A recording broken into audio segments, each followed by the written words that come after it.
Welcome back guys, स्वागत है आप सभी का। गाइज आज की इस वीडियो में हम डिस्कशन करने वाले हैं एमएससी प्रीवियस ईयर बॉटनी के वेरी शार्ट टाइप के क्वेश्चन पेपर फर्स्ट में जितने भी पूछे जाते हैं वो सभी इंपॉर्टेंट क्वेश्चन के बारे में यहाँ पर डिस्कशन हम करेंगे। ठीक है, ध्यान दीजिएगा कि ये MSc previous botany first paper की बात यहाँ पर हम करेंगे। ठीक, तो सबसे पहले नंबर पे यहाँ पहला क्वेश्चन है आपके सामने, सिनोविया। गाइस सिनोविया क्या होता है? अब आपके सामने एक डायग्राम दिख रहा है, वॉलवॉक्स का है। ठीक है, अब ध्यान दीजिएगा कि सिनोविया क्या होता है। एक colony having a definite number and specific arrangement of cells, means ऐसी कॉलोनियल एलगा की बात कर रहा है जिसमें नंबर ऑफ सेल्स जो होती हैं डेफिनिट होती हैं या फिर नोन होती हैं। ठीक, तो उसे हम बोलते हैं सिनोविया। समझ रहे हैं? इसी में दूसरा क्वेश्चन है आपके सामने, डायग्राम भी इसलिए हमने सबसे सामने रख दिया है ताकि आपको समझने में कोई दिक्कत ना हो। ठीक है, पोरफायरिन। गाइस पोरफायरिन क्या होता है? Porphyrin any of A class of water soluble nitrogenous biological pigments, that means it is A type of pigment which is found in algae. आप आसानी से कह सकते हैं कि ये पोरफायरिन एक प्रकार का क्या होता है, पिगमेंट होता है, बायोलॉजिकल पिगमेंट होता है जो कि जनरली एल्गी में पाया जाता है। ठीक है, नेक्स्ट तीसरा वेरी शार्ट टाइप का जो क्वेश्चन है, हैप्लोडिप्लॉन्टिक लाइफ साइकिल। चलिए अब ये क्या होती है? हैप्लोडिप्लॉन्टिक लाइफ साइकिल क्या होती है यहाँ पर हमने लिख दिया है। उससे पहले आप आपके सामने जो डायग्राम दिख रहा है उसे समझने की कोशिश कीजिए। ठीक है, हैप्लोडिप्लॉन्टिक कह रहा है कि ऐसी लाइफ साइकिल जिसमें पहले हैप्लॉइड स्टेज हो। इनिशियल में शुरुआत में क्या होगा, जो स्टेजेज होगी हैप्लॉइड से स्टार्ट होगी, उसके बाद डिप्लॉइड स्टेज आएगी, देन उसके बाद फिर से हैप्लॉइड स्टेज पहुंच जाएगी। तो ऐसी लाइफ साइकिल को हैप्लोडिप्लॉन्टिक लाइफ साइकिल बोलते हैं। ठीक है, जैसे अब देखिएगा यहाँ पर यह है fertilization gives rise to a multicellular diploid sporophyte. Fertilization के बाद क्या देता है? मल्टी सेलुलर डिप्लॉयड स्पोरोफाइट बनता है। ठीक है, which produce haploid spores. Then उसके बाद हैप्लॉइड स्पोर बनता है, किसके द्वारा? मियोसिस हो जाने के बाद। तो इस प्रोसेस को हैप्लोडिप्लॉन्टिक लाइफ साइकिल कहते हैं। ठीक, बात वही हो गई, पहले हैप्लॉइड स्टेजेज होगी, उसके बाद डिप्लॉयड स्पोरोफाइट बनेगा, डिप्लॉयड स्पोरोफाइट से हैप्लॉइड स्पोर बन जाएंगे और हैप्लॉइड स्पोर्स जर्मिनेट करके फिर से गैमेटोफाइट बना देंगे, यानी हैप्लॉइड स्टेज बना देंगे। तो ऐसी लाइफ साइकिल को हैप्लोडिप्लॉन्टिक लाइफ साइकिल कहते हैं। बहुत सिंपल में इस फिगर को ध्यान से देखिएगा, आपको समझ में आ जाएगा कि हम क्या बताने की कोशिश कर रहे हैं। ठीक है, थोड़ा जल्दी हम बताएंगे, फास्ट बताएंगे क्योंकि ज़्यादा बड़ा वीडियो ना हो, ज़्यादा लॉन्ग ना हो, इसलिए। अगला क्वेश्चन आपके सामने है फॉल्स ब्रांचिंग।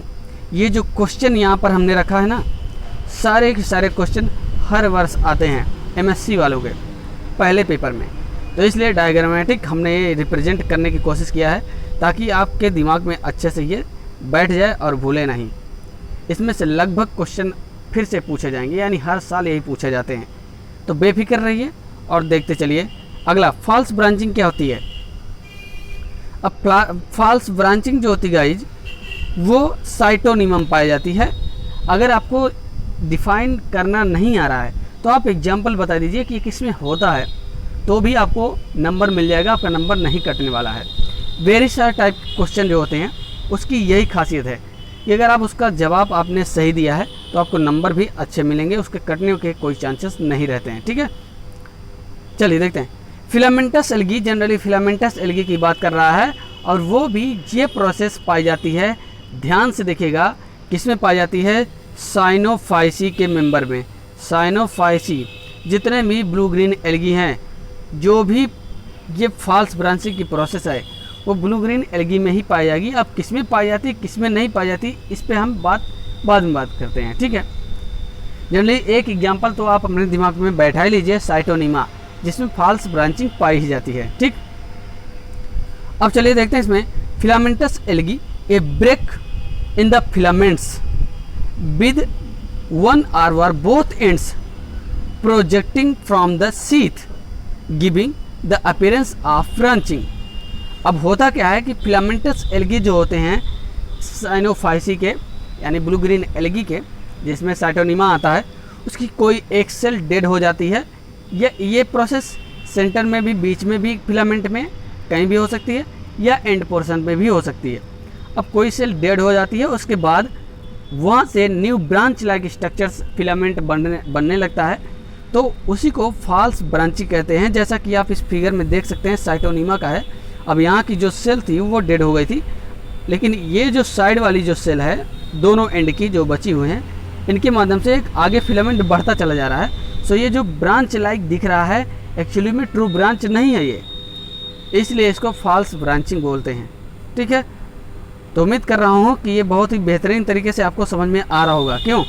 अगर आ रहा है तो कमेंट में एक बार ज़रूर बोलिएगा कि आपको ये समझ में आया है। ठीक है, पहली बार चैनल में जुड़ रहे हैं तो सब्सक्राइब करना ना भूलिएगा, क्योंकि बहुत ही मेहनत लगती है एक वीडियो क्रिएट करने में। ठीक, आगे बढ़ते हैं क्वेश्चन नंबर 5 में, सिग्निफिकेंस ऑफ एयर ब्लैडर। अब एयर ब्लैडर क्या होता है, कहाँ पाया जाता है, ये आप देख लीजिए। ये है सार्गासम का फिगर, ये जो आपके सामने दिख रहा है लगी, वो सार्गासम है, और सार्गासम में ही एयर ब्लैडर पाए जाते हैं। तो कह रहा है इसका सिग्निफिकेंस क्या होता है, तो एक लाइन में छोटा सा हम आपको बता रहे हैं, बस वही आप दिमाग में रख लीजिए। पहली बात आप ये ध्यान रखें कि ये सार्गासम में पाया जाता है, इसको कभी नहीं भूलिएगा। ठीक, दूसरी बात, the air bladders also help in respiration. कह रहा है कि एयर ब्लैडर जो होता है हेल्प करता है रिस्पायरेशन में, तो इसका सिग्निफिकेंस पूछा था, तो एक लाइन में हमने इसको बता दिया है। ठीक है, नेक्स्ट क्वेश्चन नंबर 6 है हिप्नोस्पोर्स। हिप्नोस्पोर्स क्या होता है? हिप्नोस्पोर्स आर थिक वॉल, ऐसे स्पोर्स होते हैं जिसकी वॉल जो होती है थिक होती है। ठीक है, thick wall structure, these are form during unfavourable condition. Unfavourable condition में इसका फॉर्मेशन होता है, सो इसकी जो वॉल्स होती है वो थिक हो जाती है, इसे हम हिप्नोस्पोर्स बोलते हैं। ठीक है, आप देख सकते हैं आपके सामने ये स्ट्रक्चर दिख रहे हैं, सब हिप्नोस्पोर्स हैं। ठीक है, हिप्नोस्पोर्स हैं। आगे प्रोटोनीमा, नेक्स्ट क्वेश्चन हो जाएगा protonema. The primary usually filamentous thalloid stage of the gametophyte in mosses. Generally protonema कहाँ पाई जाती है? मॉसेस में। ठीक है, ब्रायोप्सिडा के मेंबर्स जो होते हैं मॉसेस कहलाते हैं। पूरे ब्रायोफाइट्स को 3 ग्रुप में डिवाइड किया गया है, 3 बड़े ग्रुप में, हेपेटिकोप्सिडा, एंथोसिडोप्सिडा एंड ब्रायोप्सिडा। ब्रायोप्सिडा के मेंबर्स को मॉसेस कहा जाता है। अब आप दिमाग लगा सकते हैं कि प्रोटोनीमा कहाँ पाया जाता है? मॉसेस में पाया जाता है। पहले पॉइंट ये आप ध्यान में रखिएगा। ठीक है, और होता क्या है? फिलामेंटस थायलॉइड स्ट्रक्चर होता है। ठीक, and in some liverwort, generally liverwort में पाया जाता है कुछ में। ठीक है, लिवर वर्ड यानी हेपेटिकोप्सिडा के मेंबर्स में। Comparable to the prothallus in fern, और जैसे फर्न का प्रोथैलस होता है उसकी तरह दिखाई देता है। लिवर वर्ड की तरह, कुछ लिवर वर्ड की तरह इसका स्ट्रक्चर होता है, जैसा कि उनका थैलस होता है, जैसे रिक्शा मार्केंसिया का थैलस होता है, उसकी तरह ये दिखाई देता है। लेकिन मेनली फाउंड होता है ये मॉसेस में, ब्रायोप्सिडा के मेंबर्स में। और कुछ कंपेरेटिव अगर देखा जाए तो ये प्रोथैलस की तरह दिखाई देता है, जो कि फर्न के प्रोथैलस में यानी टेडोफाइट्स में होता है। तो ये हो जाएगा प्रोटोनीमा। आप जितना हम बताते जा रहे हैं बस उतना ही तैयार कर लीजिए। आपका हर एक क्वेश्चन 2 नंबर का है, एमएससी वाले, हर एक क्वेश्चन आपका 2 नंबर का है, यानी 2 नंबर आपका फिक्स हो जाएगा एक क्वेश्चन पे। यानी जो भी हो गए 10 प्रश्न आते हैं वेरी शार्ट में, 10 के 10 अगर आप अटेम्प्ट कर लेते हैं, ये सभी अगर आप तैयार कर लेते हैं, तो इसमें लगभग 7 से 8 क्वेश्चन आपके फंस ही जाएंगे। ठीक है, आगे देखते हैं फ्यूकोजेंथिन। तो फ्यूकोजेंथिन क्या होता है? एक प्रकार का पिगमेंट होता है जो कि एल्गी में पाया जाता है। तो पहला पॉइंट तो आप यही याद कर लीजिए कि ये फ्यूकोजेंथिन होता क्या? पिगमेंट है। It is a type of pigment which is found in A algae. ठीक, आप समझ गए। चलिए स्पेसिफिक पॉइंट इसका क्या हो जाएगा? It is A xanthophyll. Fucoxanthin अब कौन से पिगमेंट का टाइप है? तो जेंथोफिल का है। 4 टाइप के पिगमेंट होते हैं। ठीक है, 4 टाइप के पिगमेंट्स होते हैं जो कि एल्गी में पाए जाते हैं। तो ये जो जेंथोफिल है उसका ये टाइप है। विद द केमिकल फार्मूला, जिसका केमिकल फार्मूला होता है लिखा हुआ है C42H58O6 for example brown algae. तो ब्राउन एल्गी में फ्यूकोजेंथिन पाया जाता है। ठीक, ये हो गए 9 क्वेश्चन। अब इसको आप देखते हैं तो ये जो आपके सामने एल्गी दिख रहा है ना, ये ब्राउन एल्गी है। ठीक, सो इसमें ये पाया जाता है। अच्छा, एक क्वेश्चन यहाँ पर ये छूट गया, क्वेश्चन नंबर 8 ये छूट गया, इसको बता दे रहे हैं। साइफॉन, साइफॉन क्या होता है? Applied to algae in which the thallus is not divided up by septa. Siphon क्या होता है? साइफोनेसियस टाइप का एल्गी में पाया जाता है। कह सकते हैं, इस टर्म हम यूज कर सकते हैं। साइफोनेसियस एल्गी को हम साइफॉन भी यूज कर सकते हैं टर्म। ठीक है, तो उनके लिए अप्लाइड होता है जिनमें सेप्टा का फॉर्मेशन नहीं हुआ होता है, यानी उनके फिलामेंट में कोई सेप्टा का फॉर्मेशन नहीं हुआ होता, उनके लिए साइफॉन यूज किया जाता है। ठीक है, ये हो गया 8वां 9वां क्वेश्चन कंप्लीट हो गया है। 10वें नंबर पे आते हैं। क्वेश्चन नंबर 10 है एगारफाइट। एगारफाइट्स क्या होता है guys? It is a seaweed, समुद्री शैवाल। Seaweeds typically a red alga, generally red alga में पाया जाता है। ठीक है, टिपिकली रेड एल्गा में पाया जाता है agarophytes. That produce the hydrochloride agar in its cell wall. Cell wall से एगार ऑब्टेन किया जाता है। ठीक है, रेड एल्गी में पाया जाता है एगारफाइट्स। तो यहाँ पर पूरा डिफाइन हमने करके रख दिया है और सामने आपके रेड एल्गी भी दिख रहा है। ठीक है, जो कि क्या है, कौन सा एल्गी हो सकता है, आप कमेंट में कीजिए, कमेंट करके बताइए कि ये कौन सा एल्गी हो सकता है जो हमने आपके सामने यहाँ रखा हुआ है। ठीक है, चलिए नेक्स्ट। बॉक्सबोमिया। बॉक्सबोमिया क्या होता है? It belongs to class Bryopsida. Bryopsida का मेंबर है ये, ब्रायोप्सिडा का मेंबर है बॉक्सबोमिया ऑफ आर्डर। कौन से आर्डर से? बॉक्सबोमियल्स आर्डर्स का। यहाँ स्पेस कर दीजिए, आर्डर के बाद स्पेस हो जाएगा। बॉक्सबोमियल्स आर्डर में, क्योंकि ब्रायोप्सिडा का मेंबर है, ब्रायोप्सिडा क्लास से पाया जाता है बॉक्सबोमिया। ठीक, और इसका स्ट्रक्चर आप सामने देख सकते हैं, इस तरीके से उसके स्पोरोफाइट्स दिखाई दे रहे हैं। ठीक, अगला हो जाएगा 12 नंबर पे माइक्रोसिस्टिस। माइक्रोसिस्टिन नहीं, माइक्रोसिस्टिस हो जाएगा। It is a genus of fresh water. पहली बात आप देख लीजिए कि माइक्रोसिस्टिस कौन से क्लास में आता है? साइनोफाइसी का मेंबर है। ठीक है, साइनोफाइसी का मेंबर है, फ्रेश वाटर में पाया जाता है। कई इसके रीजन्स है। ठीक है, it is a genus of fresh water cyanobacteria that includes the harmful algal bloom forming Microcystis aeruginosa. तो जनरली ज़्यादा से ज़्यादा एल्गल ब्लूम जो होता है वो इसके द्वारा कॉज किया जाता है, माइक्रोसिस्टिस द्वारा। ठीक है, एल्गल ब्लूम। नेक्स्ट है, बहुत इजी क्वेश्चन है, बहुत ज़्यादा पूछता है, सीडोलेटर एंड इलेटर्स। तो यहाँ पर हम सीडोलेटर के बारे में बताने वाले हैं। सीडोलेटर क्या होता है?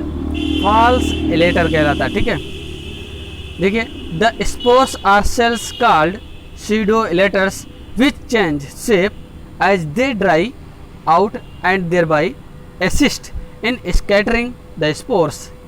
अब आपको सिंपल भाषा में बता दें कि जो सीडोलेटर्स होता है गाइज, वो भी स्पोर ही होता है। क्या होता है? स्पोर होता है, जो कि ब्रायोफाइट्स में पाया जाता है। लेकिन सीडोलेटर तब बनता है जब यही स्पोर्स अपना शेप साइज चेंज कर लेता है और आगे के फंक्शन में वो भाग नहीं लेता है। ठीक है, तो उसे हम सीडोलेटर कहते हैं। जैसे कि ये स्ट्रक्चर आप देख रहे हैं, ये स्पोर का ही है जो कि कन्वर्ट हो गया है इसमें। ठीक है, इसे सीडोलेटर्स बोलेंगे। अगला प्रोक्लोरान्स। प्रोक्लोरान्स क्या है? Prochloron is a genus of unicellular oxygenic photosynthetic prokaryotes alga. Prokaryotes alga कहा जाता है प्रोक्लोरान को। ठीक है, यूनिसेलुलर होता है। नेक्स्ट है 15 नंबर पे हेट्रोसिस्ट। यहाँ पर आर ओ कर लीजिएगा। Heterocyst. Heterocysts are specialized nitrogen fixing cells that form in some filamentous cyanobacteria। Heterocyst एक प्रकार की स्पेशल सेल होती है जो कि नाइट्रोजन फिक्सेशन में हेल्प करती है और ये पाई जाती है cyanobacteria, that means blue green algae and Cyanophyceae all members. ठीक है, नियर अबाउट सभी मेंबर्स पे पाई जाती है, कुछ ही ऐसे हैं जो एक्सेप्शनल में हैं जिनमें ये नहीं पाया जाता। ठीक है, अगला 16 नंबर पे डेस्माइड्स। डेस्माइडियल्स कॉमनली कॉल्ड डेस्माइड्स। तो डेस्माइडियल्स जो ऑर्डर है उसी को डेस्माइड्स भी कहा जाता है। Are an order in the Charophyta. Charophyta जो क्लास है उसी का एक ऑर्डर है जिसे डेस्माइड्स भी कहा जाता है। ठीक है, नेक्स्ट है 17 नंबर पे टेरेस्ट्रियल एल्गी। तो टेरेस्ट्रियल एल्गी उन्हें बोलते हैं जो टेरेस्ट्रियल रीजन में पाए जाते हैं, यानी सॉइल में ग्रो करते हैं, उन्हें टेरेस्ट्रियल एल्गी कहते हैं। ठीक, terrestrial region in habitat. For example Vaucheria की कुछ स्पीसीज हैं जो कि टेरेस्ट्रियल रीजन में ग्रो करती हैं। नेक्स्ट है एगार agar. Agar agar is a jelly like substances consisting of polysaccharides. Polysaccharides का बना होता है, obtained from the cell wall of some species of red algae. Agarophytes के बारे में इसके पहले हमने बताया, अब उसी से समझ लीजिए कि एगार एगार रेड एल्गी में से ऑब्टेन किया जाता है। ठीक है, अगला नेक्स्ट है 19 नंबर पे quiescent centre. The quiescent centre is a group of cells up to 1000 in number in the form of a hemisphere with the flat face towards the root tip of vascular plants. Next, question number 20, peristome. The peristome is a teeth like projection that surrounded the mouth of the capsule of mosses. So 20 question यहाँ पर complete हो गए हैं और सभी लोग notes इसका बना लें, फटाफट इसका नोट्स तैयार कर लें क्योंकि वेरी मोस्ट इम्पॉर्टेंट क्वेश्चन है और आगे के एग्ज़ाम में यही पूछे जाने वाले हैं। चलिए ये वीडियो यहाँ पे समाप्त होता है।